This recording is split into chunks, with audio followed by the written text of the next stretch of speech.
चोळा सैरा. या घाऱ्याच्या नादाला लागून आलो. हे घाऱ्या भाई, तू परत नको आणू. आता घरी कसं जायचं ते एवढं तरी माहिती आहे का तुला? काय रे, तुला माहिती आहे का?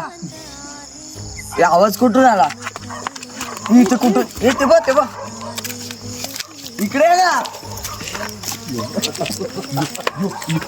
भेटेल भेटेल, 12ची बस भेटेल भेटेल भेटेल. कुठं भेटेल बस? कुठं भेटेल? इथेच इथेच भेटेल बस इथेच. हे चल चल घाऱ्या जाऊ, चल 12ची आपल्याला बस भेटेल. चल निघू, चल. बंटे कुठे? ए मामा,